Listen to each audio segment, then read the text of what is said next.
Dans cette vidéo, on va voir comment déterminer tous les côtés et tous les angles d'un triangle, l'aire aussi, qui est donné par un angle et deux côtés adjacents à l'angle.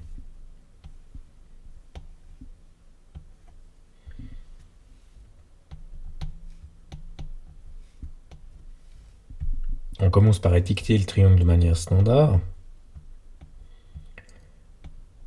Alpha, bêta, gamma en face, adjacent au point ABC, à côté des points ABC.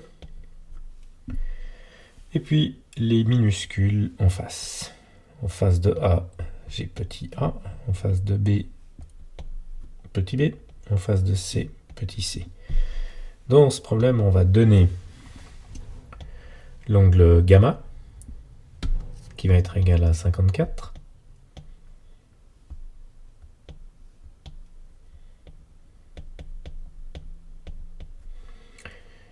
Et puis, on va également donner les deux côtés, A et B.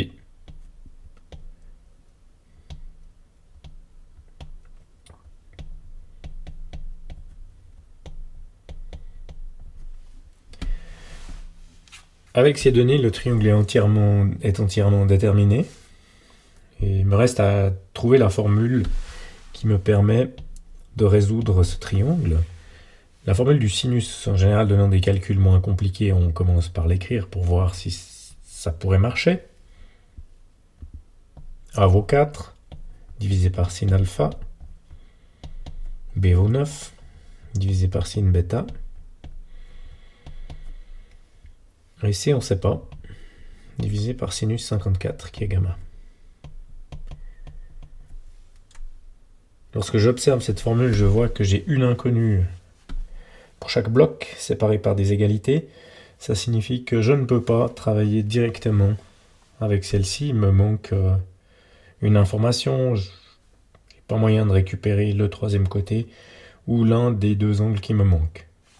Je suis donc obligé de démarrer sur une variante de la formule du cosinus. Et je sais que, par exemple, si je veux utiliser le côté C, je vais devoir travailler avec l'angle qui est en face, à savoir gamma. Donc ça me paraît pas mal. Je pose le côté C comme étant le premier côté intervenant dans la formule cosinus, ce qui me donne C carré égale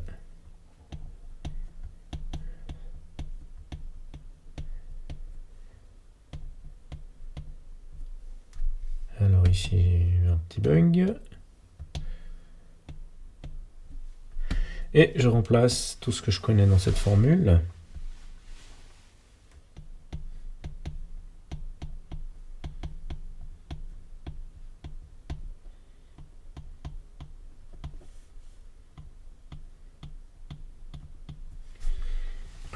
Je connais tout, ce qui est à droite. La seule inconnue, c'est C carré, donc ça va bien. Je vais pouvoir faire un calcul, extraire une racine carrée et obtenir la longueur du côté C.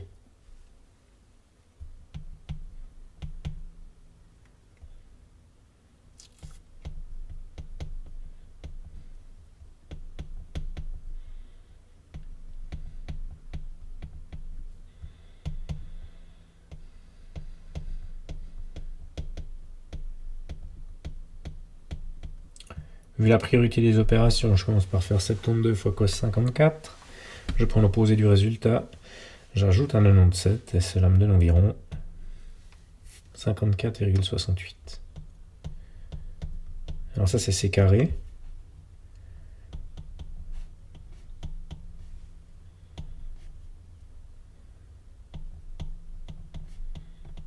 Qui vaut environ 7,39.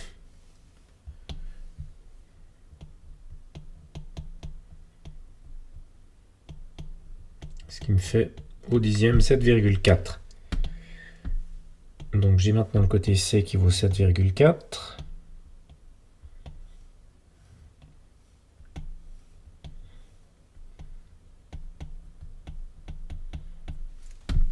Et c'est là que je peux le remplacer dans la formule du cosinus ici, du sinus, pardon, là-haut. C égale 7,4 égale environ.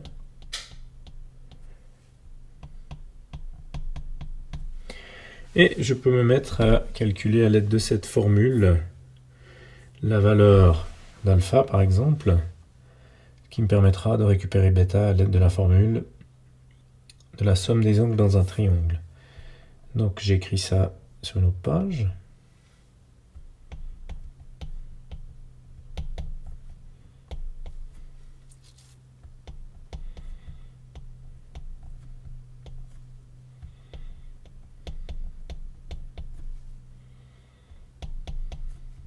À l'aide d'une règle de 3 ou de toute autre stratégie algébrique, j'isole sinus alpha.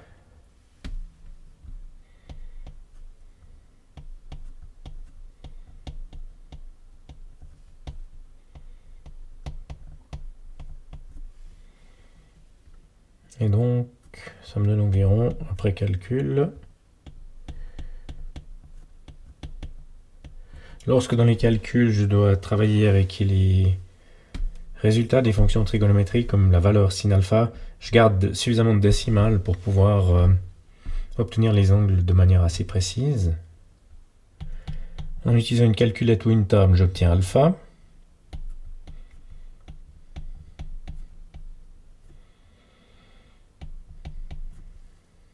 Et puis j'arrondis à l'unité. Là on est tout proche, ça donne 26 degrés. Donc bêta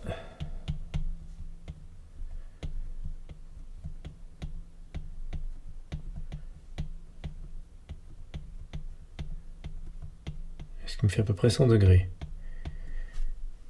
Il me reste à calculer l'aire du triangle, si je veux le résoudre entièrement.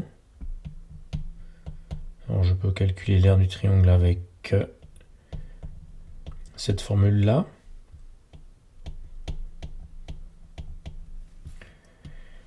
Donc si j'ai 54 degrés, que j'imagine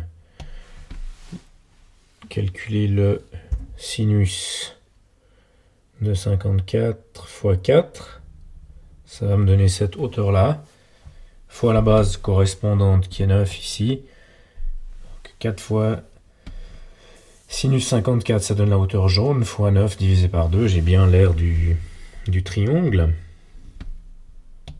Ce qui me donne ici environ